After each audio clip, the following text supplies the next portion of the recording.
The afternoon air outside Buckingham Palace buzzed with the usual sounds: tourists chatting, cameras clicking, and the distant hum of traffic rolling through London's grand avenues. The Queen's Guard stood in their unflinching line, a living symbol of duty and tradition, their bearskin hats casting long shadows over their immaculately polished boots. Then, like a blade slicing through silk, a sharp, mocking laugh shattered the hum of the crowd. Look at this one.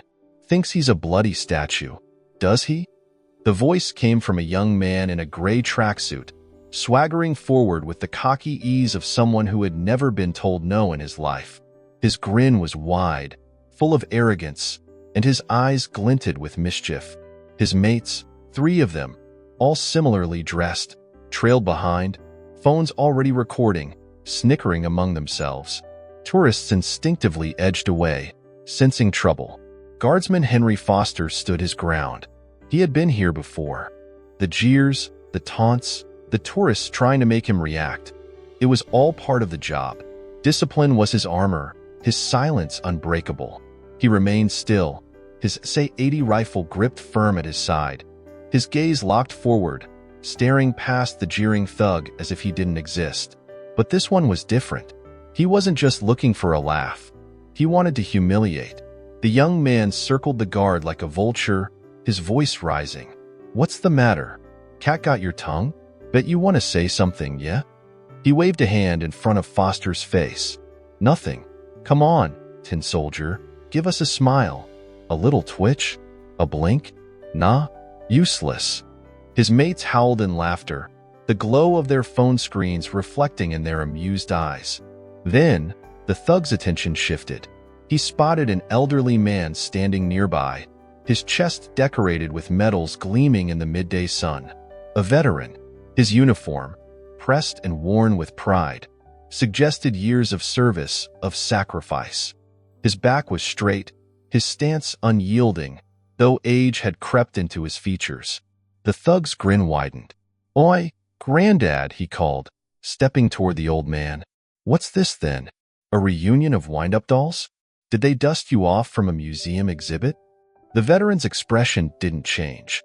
The thug's mates sniggered, emboldened by his bravado. "Bet he'll keel over before this lot even blinks." One of them jeered. Something in the air shifted. Guardsman Foster remained still, but deep beneath the surface, something in him coiled. His training demanded discipline, restraint, but there was a line, and this thug was dancing on the edge of it. The young man squared up to the veteran now, rolling his shoulders as if preparing for a fight. "Reckon one good push, and you'd be flat on your back," he chuckled. The tourists watched in tense silence, eyes darting between the thug and the unmoving guards. Then, in a moment of cruel arrogance, the thug raised his hand. Not just to taunt, but to strike. It happened in an instant. With a single, precise movement, Guardsman Foster shifted his foot back and brought his rifle up with absolute military precision. The butt of the weapon struck the pavement with a sharp crack, the sound ricocheting through the square like a gunshot. The thug froze. The tourists gasped. Foster's voice, cold and clipped, cut through the stunned silence. "Step back. Now." The thug flinched. His mates, once amused, had stopped laughing. The power in Foster's voice, the steel in his words, was something they hadn't expected. This wasn't the reaction they had come for. This wasn't a joke anymore. For the first time, uncertainty flickered in the young man's eyes. He hesitated, jaw tightening, trying to weigh his options. Fight back? No, not against this. He scoffed, stuffing his hands into his pockets in a weak attempt to save face. "You ain't worth it," he muttered, stepping away, his mates scrambling to follow. The crowd exhaled as one, the moment passing like a storm retreating over the horizon. A few people clapped, others murmured in admiration. But Colonel Whitmore, the veteran, simply turned to Guardsman Foster and gave him the smallest nod of respect, the kind that only a soldier could understand. Foster said nothing, his face unreadable as he returned to his stance. The Royal Guard did not seek praise, nor thanks. Their duty was silent, unwavering. As the tourists resumed their hushed conversations, As the world moved on, one truth remained. The Queen's Guard did not break. Not for taunts, not for humiliation, and most certainly not for the likes of him. The air outside Buckingham Palace still crackled with lingering tension, the weight of the recent confrontation pressing down on the crowd. The tourists had witnessed something rare, a royal guard speaking, issuing a command. The thug had backed away, but the moment had not yet passed. Guardsman Henry Foster resumed his stance, rifle at his side, face a mask of absolute control. He had done what was necessary, nothing more, nothing less. The rules dictated that he remain silent, but there were limits, and the thug had crossed them. Yet, something felt wrong. A charged stillness clung to the square, a sensation that prickled against the back of his mind. He had been trained to notice these things, the shifts in body language, the subtle tension in a crowd before something erupted. Then, he saw it. The thug hadn't left. Just a short distance away, he was muttering heatedly with his mates. The smug grin was gone, replaced with something meaner, something sharper. His hands clenched into fists, and his body language screamed barely restrained aggression. The laughter had died from his friends' faces too. One of them shot a nervous glance toward the police station nearby, as if debating whether to intervene. Another shook his head, shifting uneasily on his feet. But the thug wasn't finished. He wasn't going to let himself be embarrassed in front of a crowd. His ego was bruised, and he needed to reclaim the upper hand. Then, his hand dipped into his pocket. Foster's eyes tracked the movement, watching as the thug's fingers closed around something metallic. When he pulled it out, it caught the light with a sinister glint. A flick knife. The crowd gasped. People stumbled back instinctively, murmurs rising into panicked whispers. The tension that had been simmering suddenly ignited into full-blown alarm. This was no longer a joke, no longer an obnoxious tourist trying to get a reaction. This was a threat. Foster didn't move. He couldn't, not yet.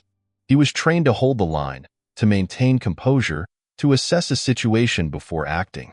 The weight of his SA-80 rifle was reassuring in his hands, but he knew he couldn't simply raise it. His duty was strict, no movement unless directly attacked. But the thug had a weapon. "You think you're tough?" The thug sneered, voice thick with venom. He took a step closer, flipping the blade open with a practiced flick of his wrist. "Let's see if you're still standing when you don't have that little gun to hide behind."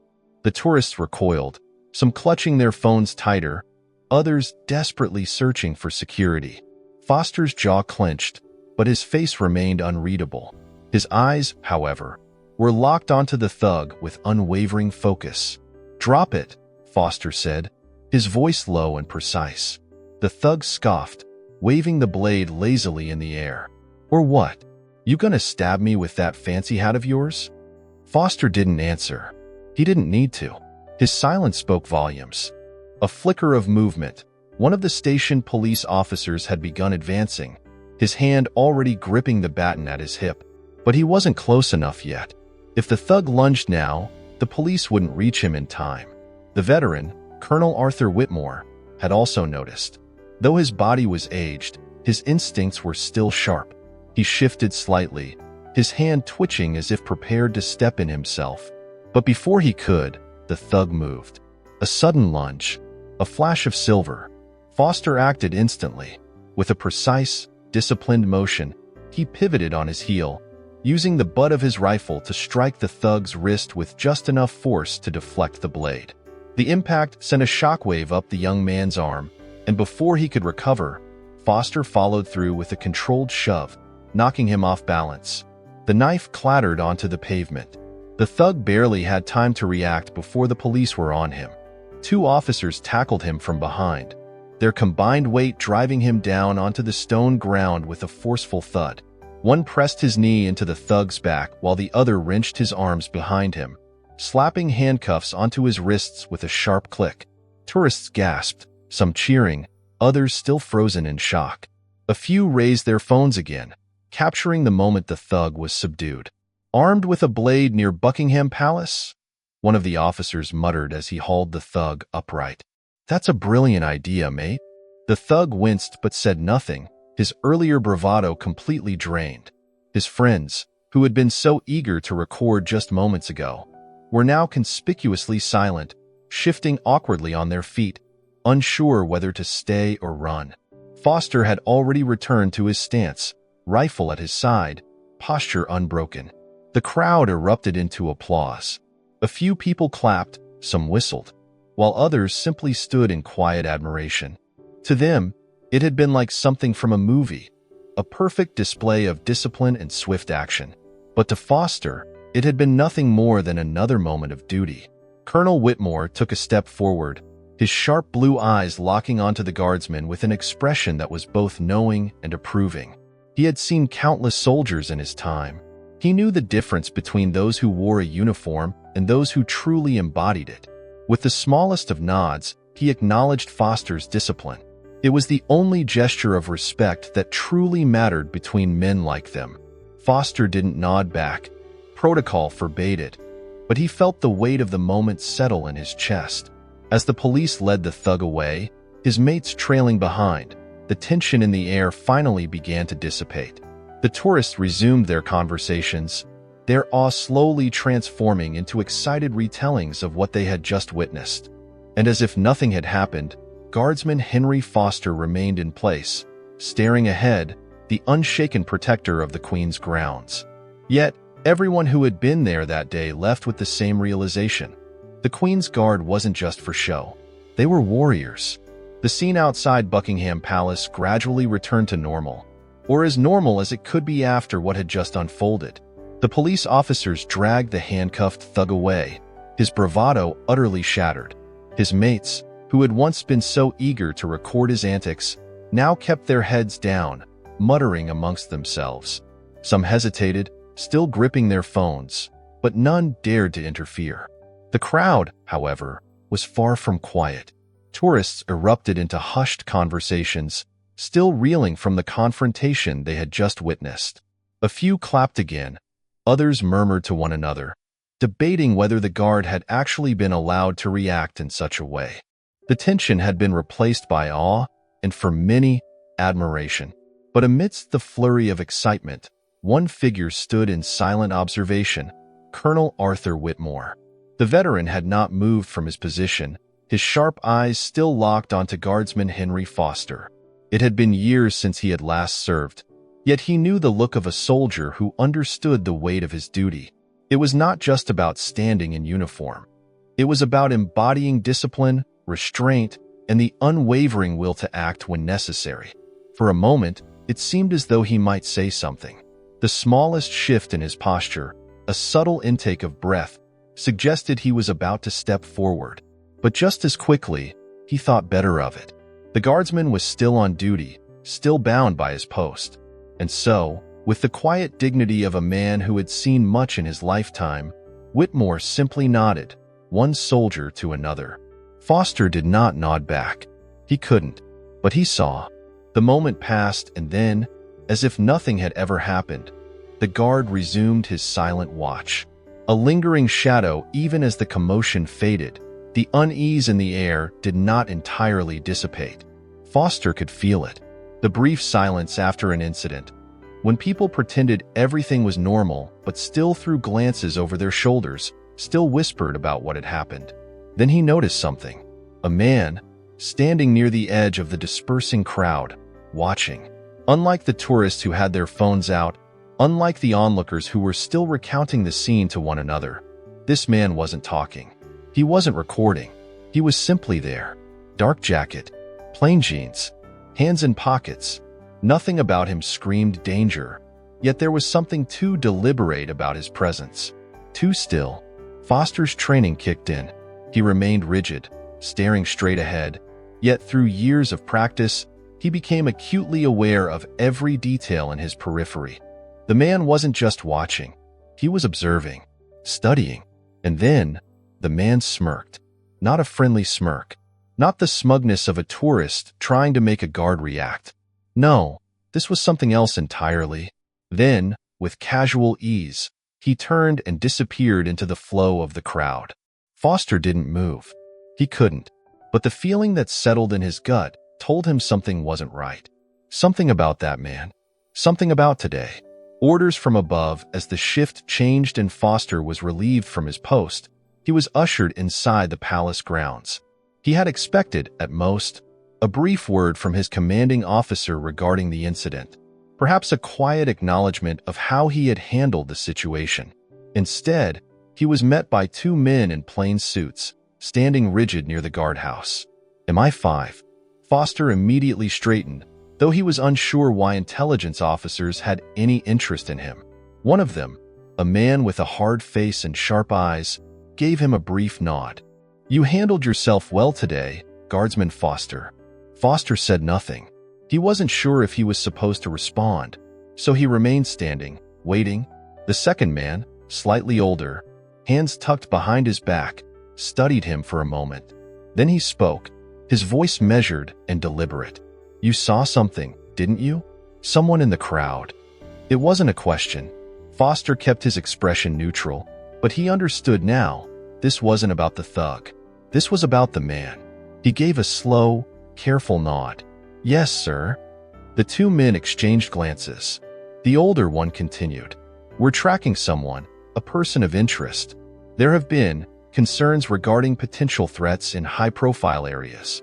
Foster remained silent, waiting. The first officer sighed, rubbing his temple briefly. "The idiot with the knife wasn't our concern, but sometimes distractions are created for a reason." Foster's grip tightened slightly. "A diversion." The second officer nodded. "Possibly. We don't want to alarm anyone, but we need to know. What exactly did you notice?" Foster described the man, his posture, his deliberate stillness, the smirk before he disappeared. He left out nothing. The MI5 agents listened without interruption. When he finished, the older officer exhaled slowly.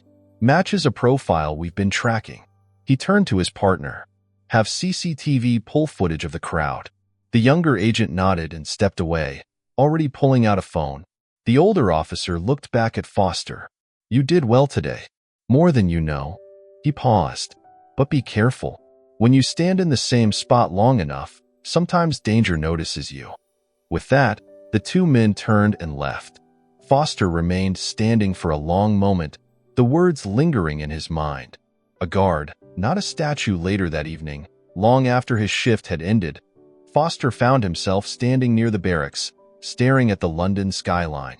The adrenaline had worn off, replaced by the familiar exhaustion of a day spent in rigid formation.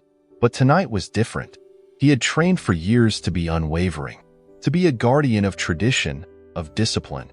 He had expected the occasional taunt, the idiotic pranks, the drunken tourists.